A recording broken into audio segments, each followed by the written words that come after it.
commence. Bon. Ok.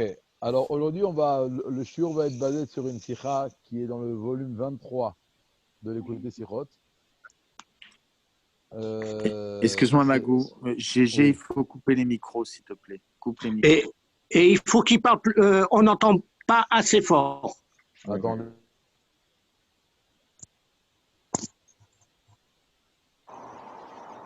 Là, ça va mieux là? Vous entendez? C'est bon, vas-y, tu peux y aller. Ok. Alors, on a dit le shiur va être basé sur une sikha du Rabbi dans le volume 23. Alors, on va dire en gros ce qui est écrit dans la sikha. Et après, on va associer à cette sikha une autre sikha qui est dans le volume 38 de l'écoute des sikhot, dans la parasha de Korah. Juste la fin de la sikha, une ékouda que le Rabbi est très importante. Ah, Korach, c'est bien. Alors, j'aime bien Korach, c'est mon copain. Bon, c'est bien. Alors, le Rabbi, bien sûr, dans chaque sikha, il y a beaucoup de questions. On va pas maintenant étaler les questions, sinon ça va prendre des heures. En gros, la question que le Rabbi pose, c'est comme ça. Tout le monde connaît la règle générale que le Rabbi a. C'est basé sur les paroles du Baal Shem Tov, que le nom d'une chose met en relief le contenu de la chose. Donc, si une paracha a un nom spécifique, ça veut dire que le contenu de la paracha, il est mis en relief à travers le nom de la paracha. Maintenant, le nom de la paracha, la Torah, le Rabbi, dans ses lettres, dans ses sichot, dans ses mamarim, il a mentionné des milliers de fois les paroles du Radak dans le Zohar, que Torah, milachon, ora, que le mot Torah vient du langage enseignement. Donc, si la paracha a un nom, de ce nom-là, il faut tirer un enseignement. Et comment s'appelle la paracha? Emor, parle. Alors, le Rabbi, en gros, il pose une question. Parler, c'est pas bien. D'accord? Il écrit Sayag la Chokma, Shtika. Siman Ashtutin, Milim. Traduction. Une des choses qui prouvent l'intelligence d'un homme, c'est son silence. Et une des choses qui prouvent la bêtise de l'homme, c'est quand il parle beaucoup. D'accord? Plus que ça, il y a écrit Lo Yachul Dvaro, qu'un homme ne doit pas faire ses paroles profanes. Yachul, c'est le langage Chol. Qu'est-ce qui peut se passer? Si un homme il parle trop, il peut promettre des choses pour rien. Et après, il ne va pas les accomplir. Et donc, il va rendre ses paroles profanes. Donc, la Torah vient nous dire Lo Yachul Dvaro. Ne fais pas tes paroles profanes. Et pour arriver à cela, il faut parler le minimum. Moins tu parles, mieux c'est. D'accord? On a la Mishnah bien connue, que l'homme atzati tov la gouf et la shtika. Donc, c'est quoi cet ordre-là? Est mort. Comme si tout d'un coup la Torah, elle veut qu'on parle. Alors qu'a priori, non, on parle, mieux c'est. Alors on pourrait dire que la Torah, elle veut qu'on parle de Torah. C'est ça, est mort. Le Rabbi dit non, pourquoi? Pour ça, il y a déjà un pasouk. Vedi barta bam. Il y a déjà un ordre dans la Torah qu'on doit parler des vrais Vedi barta bam, et comme Rachid dit au nom des sages, bam, velo bedvarim acherim. C'est-à-dire qu'en vérité, dans l'absolu du pasouk Vedi barta bam, on apprend qu'on n'a pas le droit également de parler de Dvarim Betelim. D'ailleurs, dans le Tanya, le Perek 7, il y a écrit, ou le 8, il y a écrit la punition qu'on reçoit lorsqu'on parle Dvarim Betelim Be'eter, des paroles profanes dans la permission. Et le Rabbi, dans ses biurim et Harod sur le Tanya, il dit un grand tsarich sur cette phrase-là. Pourquoi? Parce qu'il n'y a pas de Dvarim Betelim Be'eter. Si tu as un temps libre, il faut étudier la Torah. Donc, c'est-à-dire quoi, Dvarim Betelim Be'eter, le Rabbi reste Betzarech. D'accord? En tous les cas, on continue. Alors, le Rabbi, il arrive à une conclusion qu'on a oublié de trouver la solution. C'est quoi ce mot est mort? Qu'est-ce que la Torah nous donne comme ordre à ce moment-là? Alors, le Rabbi dit comme ça. Pour régler cette histoire, le Rabbi ramène un Rambam. Dans le Rambam, il y a les lois de Deot. C'est les lois dans lesquelles le Rambam, il donne les directives, comment un juif doit se comporter. D'accord? Comment il doit être comporté. Alors, parmi tout, il dit comme ça. En tout cas, c'est dans le Chod Deot, dans les Prakim, Perek Dalet, Perek Zayin, je ne me rappelle pas dans la tête, j'ai lu la Sikha hier soir. Le Rabbi dit comme ça. il y a d'abord une loi dans Ilchot Deot qui s'implique à tous les juifs du monde, qu'il y a une mitzvah tassé mina Torah, une mitzvah tassé positive de la Torah, leov kol echad ve'echad m'Israël, d'aimer chacun du peuple juif. Comme il est écrit, ve'afta le're'acha kamocha, tu aimeras ton prochain comme toi. Maintenant, le Rambam, c'est un livre d'halachot concrète, donc dire aimer un juif, c'est bien beau, mais comment ça se concrétise dans l'action? Alors, il te dit, par exemple, le Rambam te dit, la même façon que ta salma moncha, d'accord, tu fais attention à ton argent. Par exemple, si tu as un jardin et tu as un tuyau qui va fuir, tu vas appeler le plombier, que tu ne veux pas payer de l'eau pour rien. D'accord, même comme toi, tu ne veux pas perdre ton argent, si tu sais qu'il y a un ami à toi qui est en train de perdre de l'argent, tu vas tout faire pour l'aider, faire en sorte qu'il ne perde pas cet argent. Et après, il dit également, mais ça perd Beshvach Havero. Il va tout le temps dire des louanges. Il ne va pas ici qu'il ne va pas dire la Shonara. Il ne va pas les Shvach Havero. C'est un bon garçon, il est gentil. Il va lui faire une bonne réputation. Dans la Gemara, c'est écrit que ça peut être des fois, parfois, avec la Shonara. Mais bon, c'est dans certains cas. Hein. C'est-à-dire que je ne sais plus qui c'était, avec qui, un père et son fils, Rabbi Houda Anassi, avec Rabbi Shimon. Et alors, la Gemara commence qu'il y avait un guet qui était écrit d'une certaine façon, et Rabbi Houda, il n'aimait pas cette façon-là. Et il a dit, qui a écrit ce guet? Et là, Rabbi Shimon lui a dit, c'est pas moi. C'est pas moi, c'est Rabbi Houda Chayat. Alors, son père, il lui a dit, Kalecha Mila Shonara. Tu avais juste à dire, c'est pas moi, tu n'as pas à dire, c'est l'autre. Bon, ok. La Gemara, elle continue, qu'après, il y avait un Teilim super bien écrit. Avant, c'était bien sûr un manuscrit, hein, c'était pas comme on l'avait imprimé. Et là, Rabbi Houda, il dit, ah, il est bien ce Teilim. Et là, Rabbi Shimon dit, c'est pas moi qui l'ai écrit, c'est Rabbi Houda Chayat. Ça, c'est bien, parce qu'il est en train de le louer. Et là, le père lui dit, Kalecha Mila Shonara. Alors la Gemara, elle dit, je comprends pas. Quand il a dit sur le guet que Rabbi Houda Anassi, il n'aime pas, que c'est Rabbi Houda Chayat qui l'a écrit, alors je comprends. Mais quand, là, il a dit une louange, et non, ça peut être avec la Shonara. Parce que si je vais dire la Shonara, de bonnes choses sur quelqu'un, devant une personne, qui peut dire non, c'est pas vrai, il n'est pas comme ça et comme ça, entraîner du Lachonara. Ça s'appelle Avak Lachonara. Mais là, on parle, le Rambam, il dit que c'est quoi la Vat Israël? C'est que je vais parler Beshvach Havero. Ok. Maintenant, le Rambam, après, il continue, dans un période plus loin, et il parle du sage, du Tamid Chacham. Et il dit quels sont les traits de caractère, les comportements qui sont adéquats à un Tamid Chacham et qui mettent en relief un Tamid Chacham. Alors, il dit, Tamid Chacham, parmi toutes les choses, il dit Mesaper Beshvach Havero, il raconte tout le temps des louanges de son ami, et là il dit Velo Begnuto Klal. Et il ne parle pas du mal de son ami. Et là, le rabbi pose une question. Il dit ne pas parler Begnut Havero, c'est le issour du Lachon Hara. C'est pas propre au Tamid Chacham. C'est valable pour chaque juif. Il n'y a pas un juif qui a le droit de parler de Lachon Hara. Donc c'est tout le monde qui n'a pas le droit. Alors pourquoi le Rambam il dit c'est quoi un Tamid Chacham? Mais ça perd Beshvach Havero, velo Begnuto Klal.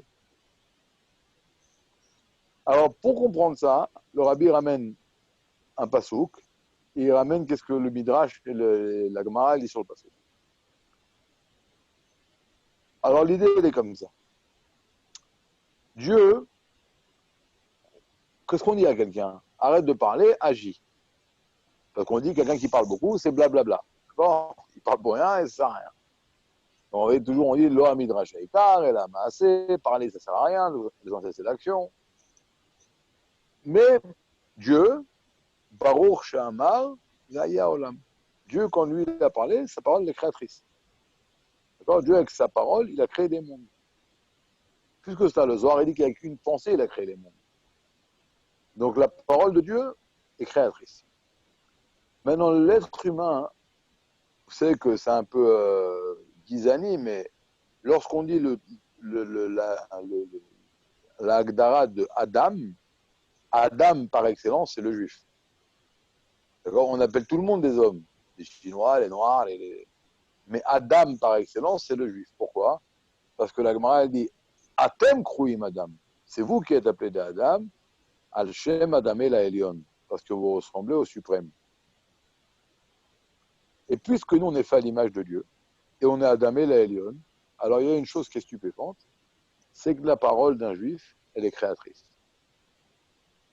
Tout simplement. D'accord? La parole d'un homme, elle est créatrice, d'un juif. Chaque fois qu'il sort quelque chose de sa bouche, d'ailleurs c'est le fameux Yom Yom, où là-bas c'est écrit qu'il y avait deux hommes à Mésibouge qui sont disputés, et un a dit à l'autre, si je pouvais, je t'aurais déchiqueté comme un poisson. Et là, le Baal Shem Tov demande à ses élèves de fermer les yeux, de croiser les bras, de se toucher un à l'autre l'épaule. Et ils ont fermé les yeux et ils ont vu comment dans un monde plus spirituel, il est en train de le déchirer comme un poisson. Et là, le Myom dit, il faut savoir que de chaque acte ou chaque parole qu'on sort de la bouche, ça crée quelque chose quelque part. Maintenant, dans notre cas, nous, on va voir c'est quoi maintenant ce que Rambam dit, qu'un chacham mesaper beshva chavero velo begnuto klal. C'est quoi un chacham? C'est quelqu'un qui est intelligent, pas seulement intelligent dans la connaissance de la Torah. Vous savez, il y a une sikha du Rabbi dans Chelek Zayin, Chelek 7, où il parle de Rabbi Elazar ben Azaria qui avait 18 ans et qui a été nommé Rosh Yeshiva, et sa femme lui a dit tu n'as pas de barbe blanche. Alors le Rabbi dit et s'il a une barbe blanche, alors ça veut dire à quoi? Il n'a pas l'expérience d'un homme vieux, on va lui peindre la barbe. Alors il va avoir l'aspect d'un homme de 80 ans. Mais alors Rabbi dit il faut savoir une chose, même quand un homme il est très très très érudit, il a 18 ans, il est plus érudit qu'un homme de 50 ans. Mais il y a une chokhmat chaim qu'un jeune ne peut pas avoir. Alors, c'est quoi le chidouche de Rabbi Elazar ben Azaria? C'est qu'à 18 ans, il avait cette chokhmat chaim. Et peu importe, c'est pas le sujet maintenant. Ça veut dire quoi? Être chacham, c'est pas seulement être érudit dans la Torah. Parce que il a une perception extraordinaire des choses. D'accord? Alors, le chacham, qu'est-ce qu'il fait? Il est comme nous. Mais il réagit différemment. Ça veut dire quoi, il réagit différemment? Chaque personne qu'on rencontre dans notre vie, qui que ce soit, on verra toujours chez lui, et c'est normal, des côtés positifs et des côtés négatifs.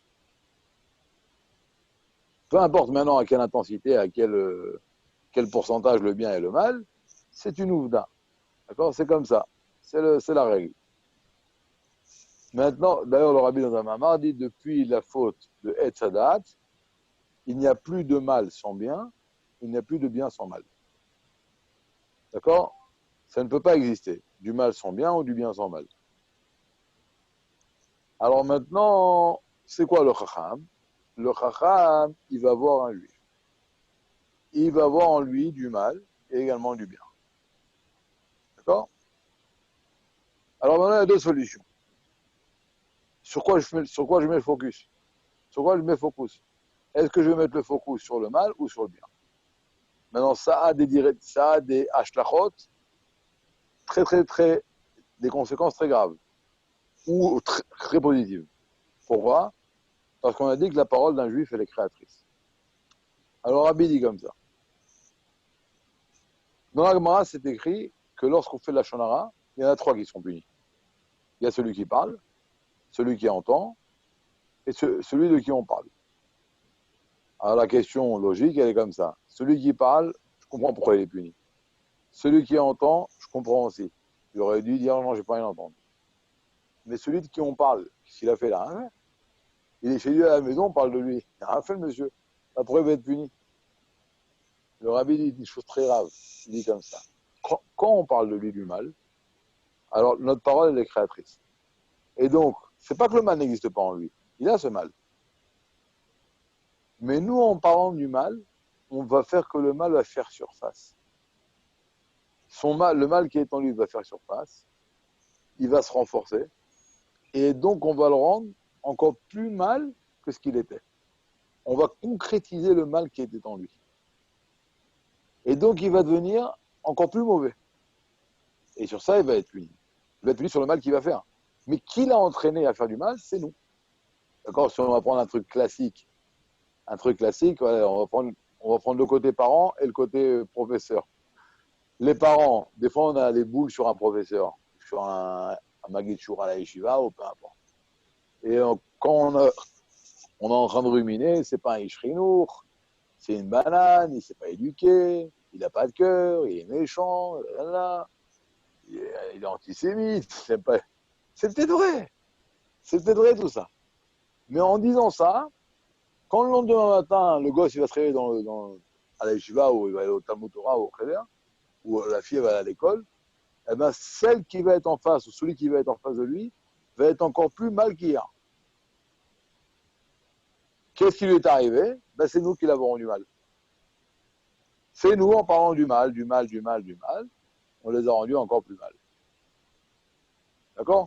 Ou par exemple, deux professeurs qui vont se rencontrer dans une salle de profs, et puis ils vont commencer à échanger des expériences dans la classe, et on va commencer à parler d'un enfant, ah ouais, c'est un débile, ouais, comme son père, c'est de débile, c'est un débile, c'est une famille de débiles. Quand on va retourner après la récréation à la Saka, on va retourner en classe, le gosse, il sera encore pire. Et pourquoi? Parce que tout simplement, en parlant du mal de lui, on a renforcé le mal qui était en lui, et on a développé le mal qui était en lui, et on l'a fait faire surface. C'est pour ça que le Rabbi dit que il y a écrit qu'il faut juger un homme les kafroutes. Ah oui, je ne comprends pas. Un homme, il a fait un péché. Il a fait un péché. Quand on juge le kafroutes, a priori, c'est pas bien. Pourquoi? Je viens de légitimer. C'est la question que le Rabbi pose dans la Sikha. Je suis en train de légitimer son mal. Pas de sa faute, des kafroutes. Non, c'est de sa faute. Pourquoi je suis en train d'essayer de camoufler l'histoire? Le Rabbi dit non, c'est pas du tout. C'est pas du tout qu'on essaie de camoufler. Lorsque Dieu met un juif à l'épreuve, il lui donne les forces pour surmonter cette épreuve. Non, c'est quoi un juif qui est tombé? Ben, tout simplement, il n'a pas su, malheureusement à ce moment-là, utiliser les forces que Hachem lui a données. Il n'a pas su à ce moment-là utiliser les forces que Hachem lui a données. C'est tout ce qui lui est arrivé. Moi, quand je vais juger les casse-routes, alors comme je dis, c'est pas de sa faute, c'est un bon juif, ma parole est créatrice. Alors je lui donne la force qui va, malgré qu'il est tombé cette fois-ci, en disant que c'est un bon juif, je lui donne la force de concrétiser ce fait. Et donc la prochaine fois que le Yetzirah va essayer de le refaire tomber dans la même épreuve, ma parole qui est créatrice va lui donner les forces, cette fois-ci, d'être capable d'utiliser les forces que Hachem lui a données, et donc de surmonter l'épreuve et de ne pas retomber. Et pourquoi? Parce que comme je dis que c'est un bon juif, cette parole-là a une influence directe sur lui qu'il va être un bon juif. Alors maintenant, c'est ça que le Rabbi dit. Pourquoi? C'est pas seulement que ça existe dans le bien, ce système, comme on dit auparavant. C'est plus que cela. Dans le mal, c'est sûr que ça existe. On l'a dit avec la loi de la Shonara. Mais le Rabbi, toujours, dans cette sikha, il ramène une règle que les sages disent. Il y a un klal connu, Meruba mida tova, mimida tapura niyot. Ça veut dire, s'il y a une mida qui existe dans le mal, alors elle existe dans le bien. Mais pas seulement Meruba. C'est quoi Meruba? Encore plus. La Gemara dit 500 fois. S'il y a une chose qui existe dans le mal, elle existe 500 fois dans le bien. Donc si dans le mal, quand je parle du mal de quelqu'un, je développe le mal qui est en lui, alors a fortiori 500 fois plus quand je parle du bien de quelqu'un, je dévoile le bien qui est en lui. Et c'est ça que la paracha nous dit est mort. C'est quoi est mort? Chaque fois que tu sors un mot de ta bouche, essaie de faire le maximum d'être positif. Parce que ta parole est créatrice. Alors c'est très très très dur, surtout quand les gens nous énervent, d'accord? Mais c'est le travail. Maintenant, la sira de Korach, c'est rien à voir avec Korach. Le Rabbi, c'est une sira où le Rabbi parle de Trouma, comme la Korach vient de Kohanim, et Kohanim mange la Trouma. Alors, Rabbi, là, chacun peut voir la sikha dans Chelek 38 du côté Sirot. Le Rabbi parle là-bas une figue qui est orla, qui s'est mélangée avec des figues qui ne sont pas orla. Alors, il faut 200 figues permises, moule la figue qui est interdite. C'est Batel de Mataim, la orla. Maintenant, le Rabbi ramène tout un pile-poule s'il y a une figue noire qui est tombée, et il y a 5 ans, elle est orla, et là-bas, dans la grande boîte où elle est tombée, il y a des figues blanches et des figues noires. Maintenant, le Rabbi ramène tout un pile-poule. Quelle est la couleur de la figue qui est tombée? Alors, il ramène un cas où la figue est tombée, et on ne se rappelle pas si c'était une blanche, si c'était une noire. Alors, dans le cas où on ne se rappelle pas, c'est comme si tout était mélangé, et c'est Batel. Le Rabbi dit, si je le savais au moment où c'est tombé, après j'ai oublié. Et là, le Rabbi dit une chose extraordinaire. Non. Comme au moment donné où c'est tombé, tu savais si elle était blanche ou noire, ça ne s'est pas mélangé. Il n'y a rien qui s'est mélangé, même quand tu ne le sais pas. Mais c'est tout dans le dimayon. Donc quand tu ne sais pas si c'est une figue noire ou blanche qui est tombée, c'est comme si tout s'était mélangé, comme une bouillabaisse, et donc c'est Batel. Mais quand tu sais et tu as oublié, alors comme tu as su, ça ne s'est pas mélangé. Et maintenant, ça ne va pas se mélanger une fois que tu as oublié. Alors le Rabbi, c'est extraordinaire, parce que le Rabbi, il n'y a rien qui s'est mélangé, c'est tout dans la tête. Et là, le Rabbi dit, qu'est-ce qu'on voit? Que la pensée a une influence concrète sur le monde. Si je ne savais pas ce qui est tombé, ça s'est mélangé. Si je savais, ça ne s'est pas mélangé. Et même si j'oublie après, ça ne peut plus se mélanger. C'est en gros la sira, hein. C'est très très long, le Rabbi amène des questions, des réponses. En tous les cas, ça c'est en gros ce que le Rabbi prouve. À la fin de la sira, dans le panier khati de la sira, le Rabbi, ce qu'il prouve là-bas, c'est que la pensée de l'homme a une influence directe sur le monde. Et là, le Rabbi, il faut lire dans les mots, c'est impressionnant que ce que le Rabbi dit. Le Rabbi, il dit que de là, on doit apprendre une chose. Lorsqu'on pense du mal sur quelqu'un, c'est les mots du Rabbi, chacun peut regarder, Médikimlo, on lui fait un dommage. Je pense à quelqu'un qui est mal, eh bien, à cause de moi, il est mal. Et le Rabbi dit encore une fois, Meruba Midatova, il faut penser Ach Tov Echad al Chavero. Il y a la sikha qui est connue, la fameuse sikha, tout le monde la connaît, en tout cas j'espère, dans le traité 27 de l'Écoute des Sirot, dans Parashat Metzora, où le Rabbi dit que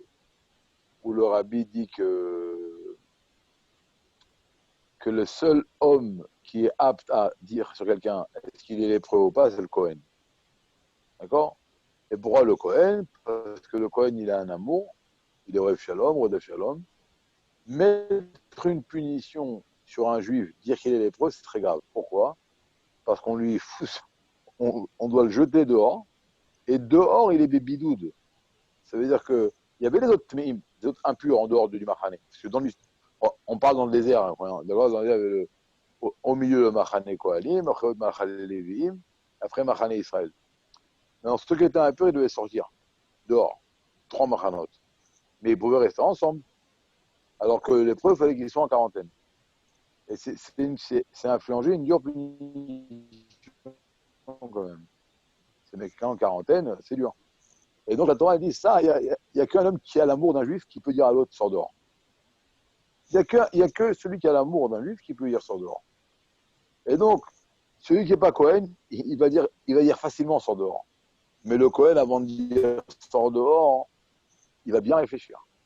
Il va essayer de trouver, non, peut-être qu'il est pur, peut-être qu'il est pur, peut-être qu'il est pur. À un tel point que si le Cohen n'est pas bâti dans les lois de la lèpre, il faut qu'il y ait un sage qui vienne, qui vérifie l'épreuve, et qui dit au Cohen, d'après ce que j'ai vérifié, il est pur ou impur, il n'y a que le Cohen qui pourra dire pur ou impur. Il n'y a que lui qui peut sortir ça de sa bouche. D'accord? C'est comme ça. C'est par exemple le Rabbi dans une autre sikha où il ramène dans le Rashi que le bâton de Aaron, il est redevenu bâton. Et c'est après qu'il est redevenu bâton qu'il a avalé les serpents de sorciers de l'Égypte. Le Rabbi dit que avaler, dans la sikha, le rabbi dit avaler, c'est des fois, on a besoin de punir quelqu'un. On a besoin d'être dur. Alors, le rabbi dit pour être dur, tu as droit. Tu as le droit de punir. Il y a deux conditions. Première condition, tu vérifies que tu es le bâton de Aaron. C'est quoi? Rodef shalom, rodef shalom. Tu ne peux pas punir quelqu'un que tu n'aimes pas. Impossible. Tu n'aimes pas quelqu'un, tu ne le punis pas. Tu n'as pas le droit. C'est les mots du rabbi dans la sikha. Première condition pour punir, l'amour. Si j'aime quelqu'un, je peux le punir. Je n'aime pas, je ne le punis pas. D'ailleurs, si tu n'aimes pas les élèves, c'est mieux de démissionner. Bon, ce n'est pas le sujet maintenant. Maintenant, deuxième condition, le rabbi dit, avant de les avaler, il est redevenu un bâton. Un serpent, il est chaud. Un bâton, il est froid. Deuxième condition, jamais ne punis quand tu es en colère. Impossible. Donc l'amour et le calme. Sinon, tu ne punis pas. Donc on vient à nos moutons, il n'y a que Cohen qui aime. Donc il n'y a que Cohen qui peut dire à l'autre sort. Le rabbi dit, si maintenant tu n'es pas Cohen, tu n'es pas Cohen. Donc tu n'as pas le droit de dire lépreux qu'il est impur. Et tu lui as dit impur. Alors tu n'as pas le droit de dire impur, tu n'es pas Cohen. Alors tu as été Motsi Shemra. Et comme tu as été Motsi Shemra, c'est toi qui vas être lépreux maintenant. Donc c'est pas lui qui sort, c'est toi. C'est le contraire, comment on dit en hébreu, qui a fort kara le pire. C'est le contraire du contraire. Alors Rabbi dit pareil. Tu as droit de sortir un enfant, de la yeshiva ou n'importe quoi. Mais tu l'aimes avant de faire ça. Et si tu l'aimes pas et tu le sors, si tu n'aimes pas un juif et tu es capable de dire celui qu'il est impur, c'est toi qui es impur. Et le rabbi dit donc c'est quoi ton tikkun? Ben, c'est toi qui dois sortir tout seul. Et là-bas, le rabbi dit des mots très très durs. Celui qui vit en communauté et qui est constamment en train de voir du mal et de parler du mal sur les autres, c'est mieux que pour un court instant, il se sépare de la communauté, qu'il se mette en quarantaine et qu'il apprenne à vivre, pas comme ça, qui guérisse cette maladie. C'est les mots du rabbi dans le traité 27 du Godzilla. Il faut qu'il sorte de la communauté, qu'il apprenne à faire ça, à guérir son cerveau, d'arrêter de voir le mal partout et de dire du mal sur tout le monde. Et quand il sera guéri, il pourra revenir. Parce que pourquoi? Ça rejoint la sikha du traité 38 et ça rejoint la sikha du traité qu'on est en train de parler maintenant 23. Parce que quand tu parles du mal ou tu penses du mal, tu es en train de faire du dommage à ton entourage. Tu es en train de massacrer les gens. Et ça peut être tes propres enfants, tes élèves, ça peut être peu importe qui. Alors, c'est très très dur, parce que c'est des choses qu'on oublie au moment où on est dans le feu de l'action. Mais au moins, dans le disque conquis ici, on doit être au courant de ce qui se passe. Ça, c'est l'analyse, d'accord?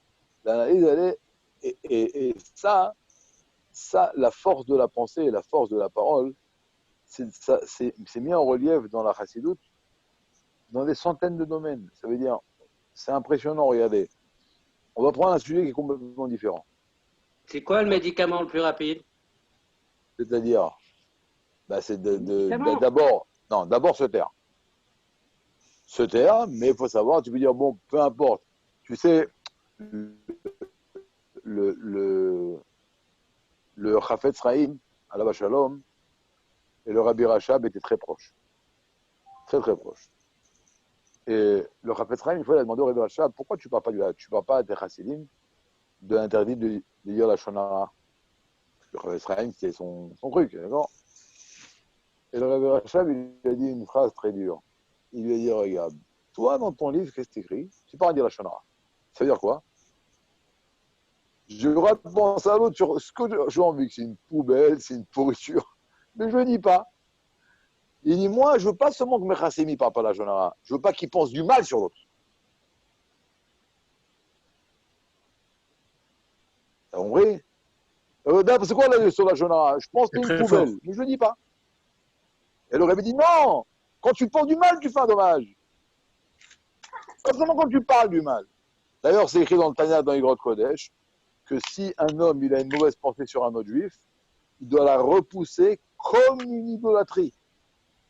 C'est écrit dans le Tanya, comme une avodazara. Alors maintenant, regardez, on va prendre un autre domaine, on va voir la force de la pensée. Mais c'est encore le même, c'est le même point. Pérec 33 du Tanya. Le rabbi là-bas, il parle de l'unité de Dieu. Alors, c'est pas seulement là-bas qu'il en parle, il en parle dans le Pérec 20, 21. Je vais vous dire en gros le sujet, il dit, c'est comment un homme, il doit regarder le monde. Comment un homme doit regarder le monde? Alors, il dit comme ça. Je vais vous faire un exercice très, très, très sympathique, très, très facile. Un homme, c'est écrit dans le Tanya, que je suis en train de vous dire, dans le Pérec 20 et 21.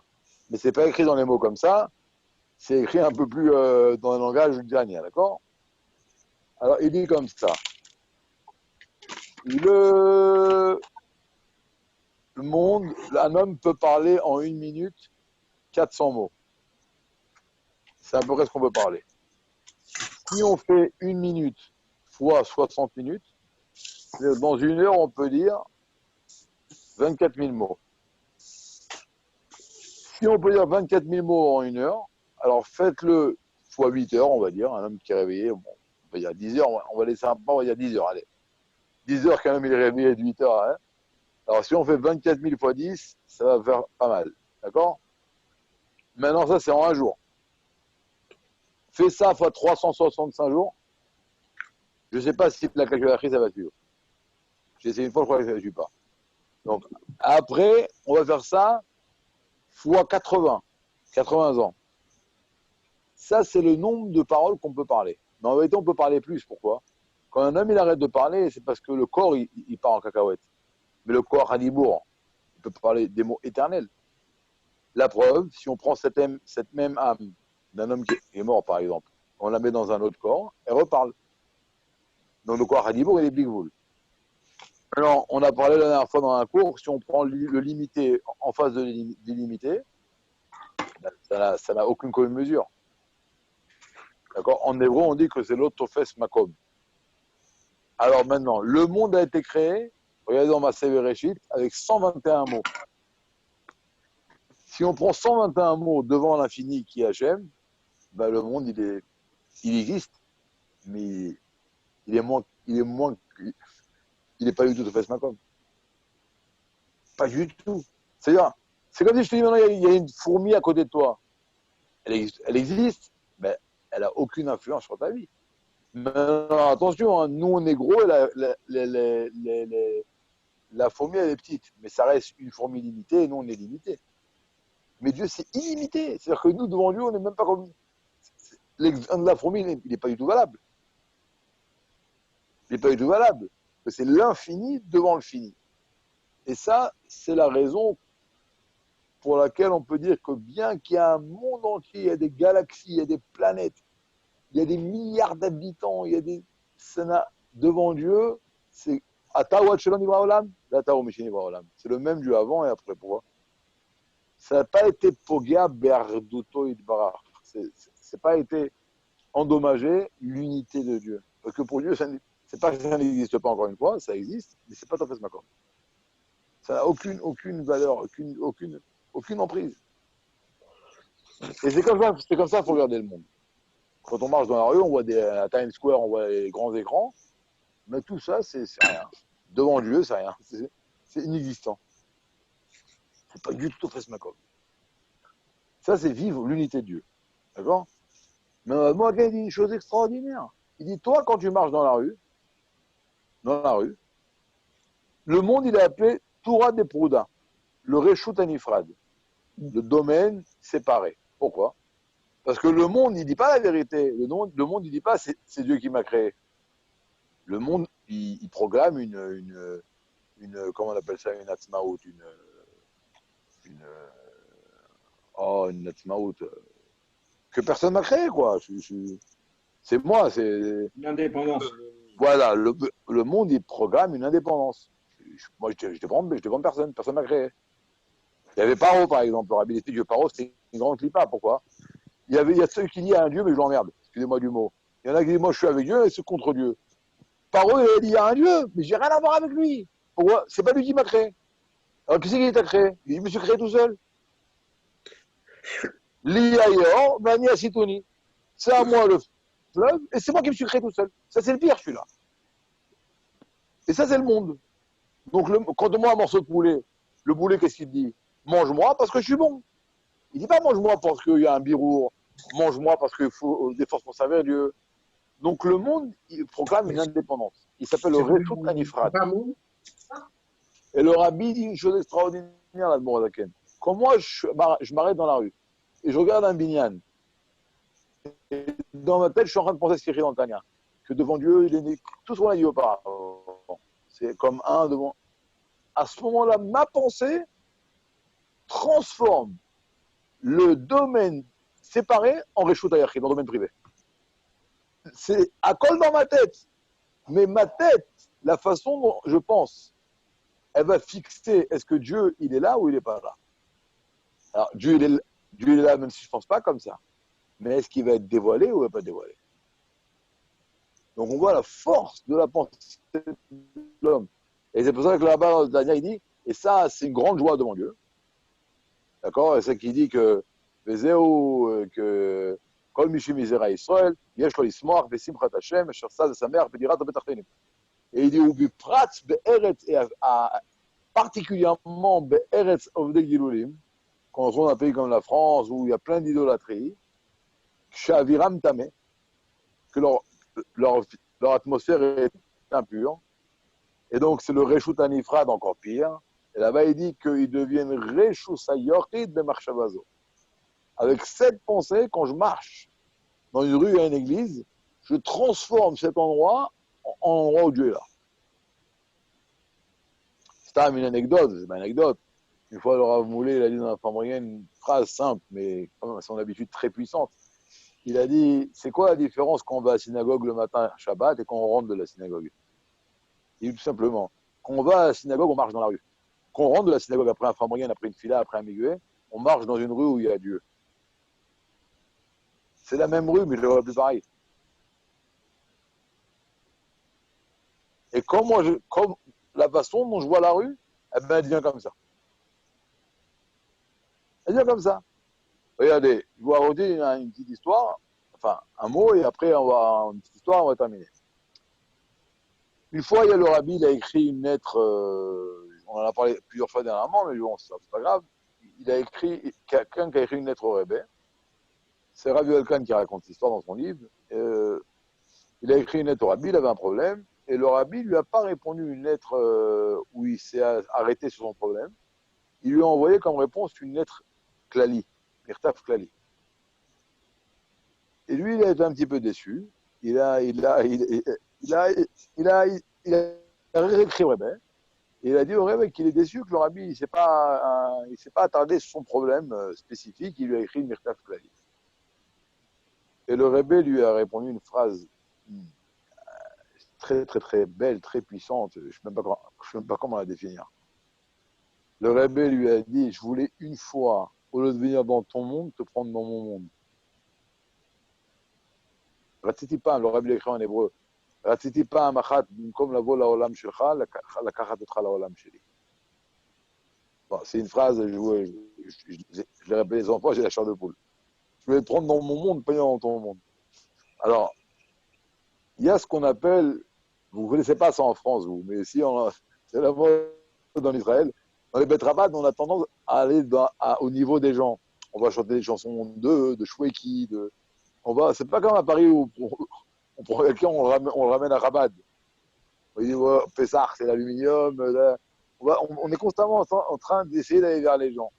On va chanter les chansons réformes moyennes qu'ils aiment, Viche Hamda, Kolalampulo, Geshatsa. C'est une chita comme ça, je ne sais pas pourquoi.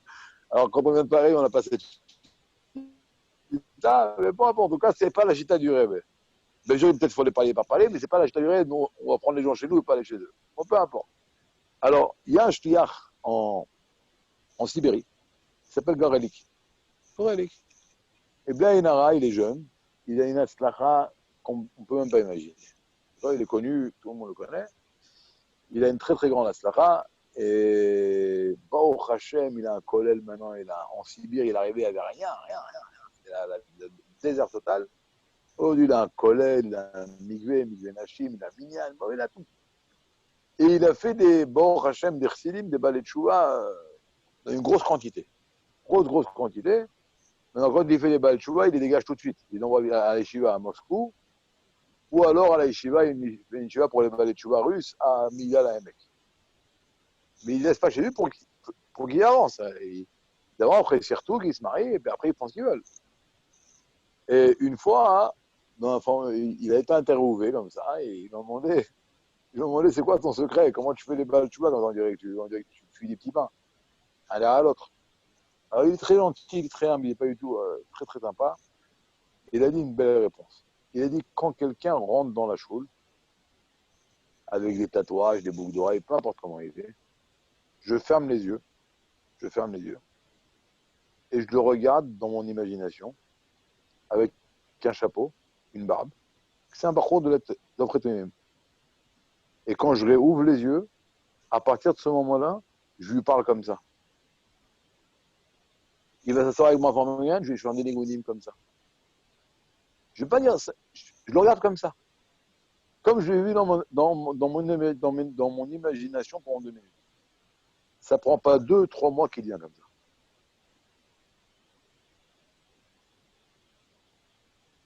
Donc je le regarde comme ça. Et comme je le regarde comme ça, il devient comme ça.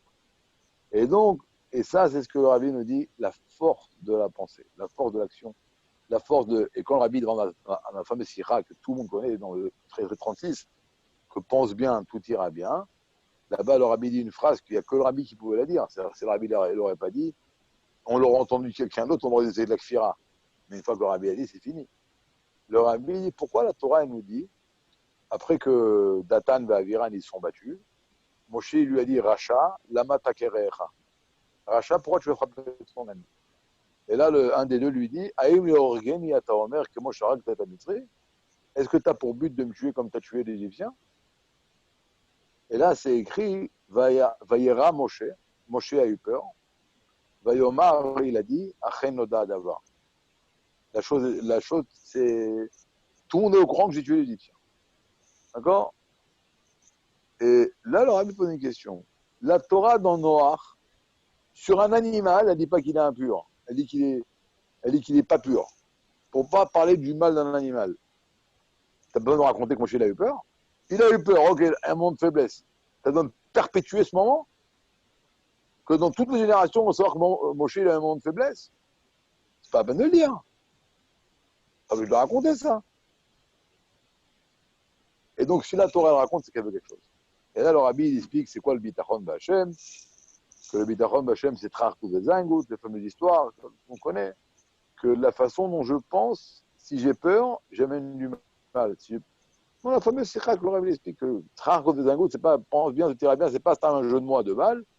C'est que Et là, le Rabbi dit une chose comme ça. Qu'est-ce qu'il a écrit?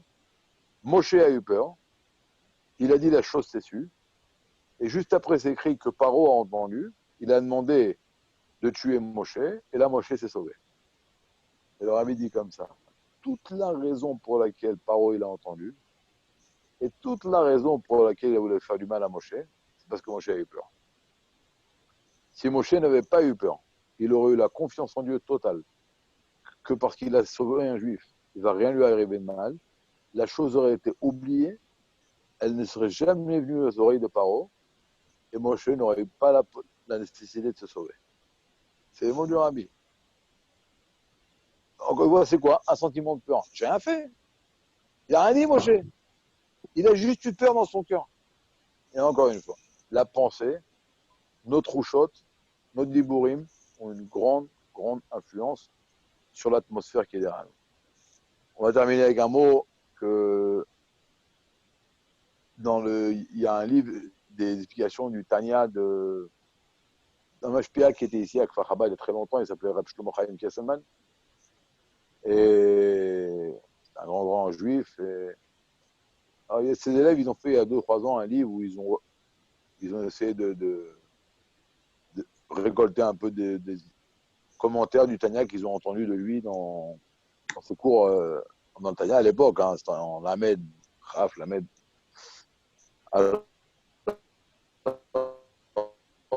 il dit là-bas une phrase au nom d'un grand tzaddik, sur le Tanya Perek 8, peu importe dans quel contexte de son explication.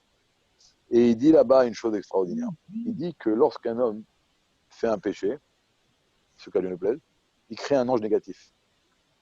Et cet ange négatif-là, jusqu'à qu'on fasse tout là, il est actif. Et qu'est-ce qu'il fait? Ben, il tourne. Et il fait quoi? Et il dit une chose qui est épouvantable. Il dit que cet ange, dès qu'il rencontre un juif, il dit au juif, fais un péché. Fais un péché. Il met ses côtes. Donc j'ai fait un péché chez moi. Et mes enfants, quand ils se lèvent le matin, il y a des anges négatifs qui tournent dans la maison et qui leur bourrent le crâne de conneries. Non, cet ange-là, c'est un péché. Hein. S'il y en a 10, c'est 10 anges. S'il y a 100 péchés, c'est 100 anges. Maintenant, si j'ai fait une mitzvah, j'ai créé un ange négatif. Positif, pardon. Lui, il est éternel. Hein. Créé un positif. Qu'est-ce qu'il fait cet ange-là? Ben, il tourne. Et quand il tourne, dès qu'il rencontre un juif, il dit fais tchouva, va étudier la Torah. Et là, il dit une chose extraordinaire. C'est toi qui fais quelle va être ton atmosphère. D'ailleurs, c'est écrit dans Tania. C'est écrit dans Tania, dans le Rota Kodesh. Vous lire en 2 mots qu'est-ce qu'il y a écrit. C'est écrit comme ça. Quand un homme il fait des mitzvot, alors les mitzvot qu'il fait, elles s'inscrivent dans le Gan Eden. Et le Havir du Gan Eden, il est autour de lui. Là, maintenant, là, autour de nous. On voit ça. Quand Yaakov, il est rentré chez Yitzhak, avec les habits de Esav, il a dit Reach bni kereach hasadeh. L'odeur de mon fils est comme l'odeur du champ. L'odeur du quoi? Du Gan Eden. C'est-à-dire qu'il a senti l'odeur du Gan Eden. Maintenant, d'où Yitzhak connaissait l'odeur du Gan Eden, on a dit, parce que quand il était Khatan, pendant 2 ans, il était au Gan Eden. C'est une sikha extraordinaire du Rabbi, ça. Peu importe. On va dire ça fait encore 10 minutes, mais bon. Donc, il était au Gan Eden. Le Rabbi explique comme ça, que c'est écrit que, je vais dire très rapidement, on a enlevé 5 ans à Abraham pour pas qu'il voie Esav sortir Betar Boutra, devenir Hacha. Ah mais je comprends pas. Abraham, il a eu Yitzhak à 100 ans. Yitzhak, il a eu Esav à 60 ans. Ça fait 160. Il est devenu frère à 13 ans. C'est 173. Donc il y a 2 ans où il a vu, oui, Esav partir dans le chemin. Parce qu'il est mort à 175 ans. Abraham. Alors les rabbins, il y a les commentateurs, ils disent non, pendant 2 ans, il a fauté en cachette. Ok, si 2 ans en cachette, il aurait pu fauter encore 5 ans en cachette. C'est pas peine de tuer Abraham. 5 ans avant. Et le rabbi dit non, parce que c'est écrit dans la Torah qu'il a eu à 100 ans, mais il a eu à 102 ans. 802 ans. C'est les 2 ans qu'il était Khatan, il était au Gan Eden, donc c'est pas compté dans sa vie. Sur les papiers, il est écrit 100, mais c'était 102. Mais le rabbi, la force de Yitzhak, c'est pas seulement qu'il est au Gan Eden, quand il est revenu avec Joël ici. Il n'a pas laissé là-bas, il l'a ramené avec lui. Et donc, il connaissait l'odeur du Gan Eden. Et comme Yaakov, il avait plein de mitzvot, il avait un roi de Gan Eden autour de lui. Et donc, lorsqu'il est rentré dans la chambre de Yitzhak, il a dit « Oh, je connais cette odeur. C'est l'odeur du Gan Eden. » C'est quoi? Qu'on dégage une odeur quand on marche. Pas du déodorant. On crée une atmosphère. Mais qu'est-ce qu'il y a écrit de l'autre côté? Il est rentré, Esav, c'est écrit « Vayechared Yitzhak Charada Gdola ». Quand Esav il est rentré, il a eu très peur. Et qu'est-ce qu'il y a écrit dans Rashi? Ra'a Gainam Patuach Mitartav. C'est quoi cette odeur-là? C'est l'égout, ça. Il a senti l'odeur du Gainam. Parce qu'un homme, quand il marche avec une atmosphère autour de lui. Et donc, on crée une atmosphère. Et donc, c'est nous qui changeons le monde, dans le bien ou dans le mal. C'est nous qui créons notre entourage. Personne n'est mauvais. C'est nous qui pourrissons l'atmosphère ou qui purifions l'atmosphère. D'accord? C'est comme on va tout simplement prendre nos lunettes, on va les mettre, regardez, je vais vous dire en 2 mots. Il y a une lettre du rabbi où une femme lui a dit qu'elle en a marre de la vie. Elle voit sa vie toute noire. D'accord? Toute noire. D'après le langage du rabbi dans la lettre, c'est une rabbinique. Elle n'aime pas son communauté, elle n'aime pas son mari, elle aime rien. Elle a la clarté, elle en a marre. D'accord? Elle veut déchirer les habits. Et le rabbi lui dit un truc impressionnant. Le rabbi dit qu'il y avait 2 juifs à Lubavitch qui n'ont rien connu à part Lubavitch. Dans Lubavitch, il n'y a rien, il y a des chèvres et des maisons. Jusqu'à aujourd'hui. D'accord?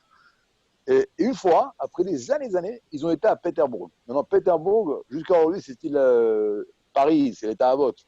C'est le pays, la super belle ville. C'est plus haut que Moscou encore, Pétersbourg. Magnifique. Et bon, bien sûr, en la Russie, c'est l'État à vote, et les trucs. Quand ils sont venus de Lubavitch, on a vu comment c'était Pétersbourg.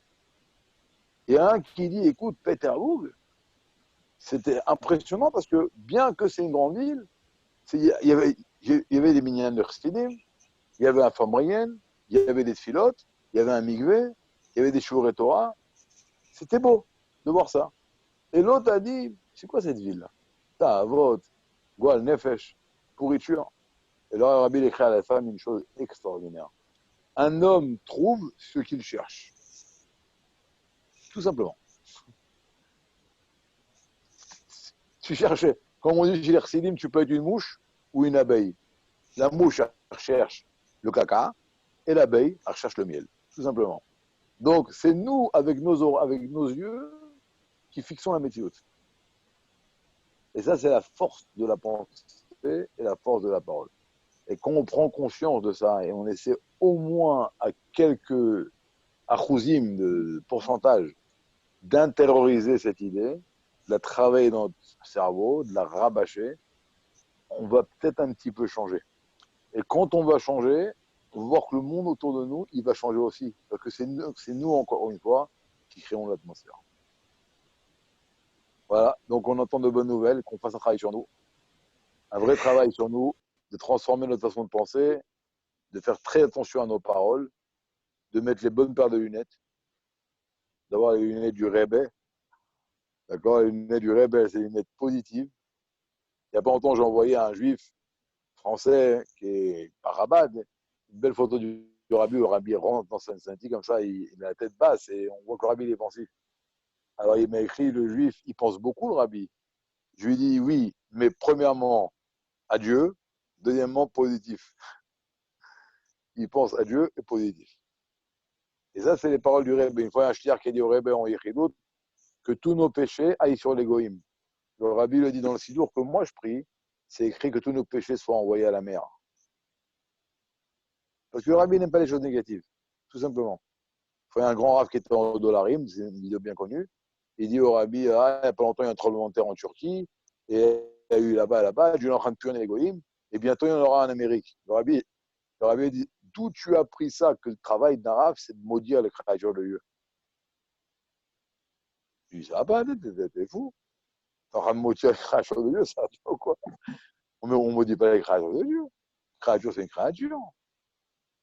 On n'est pas là pour sortir du venin de notre bouche. C'est pas notre travail. Le travail, c'est de dire des choses positives. Du bien, des brachot, des bonnes choses. Donc voilà, qu'on arrive à interroger ce sujet, qu'il y ait des bonnes nouvelles, et à bientôt si Dieu veut. Michael, Chazak ou Baruch. Chazak, Michael. Chazak ou Baruch.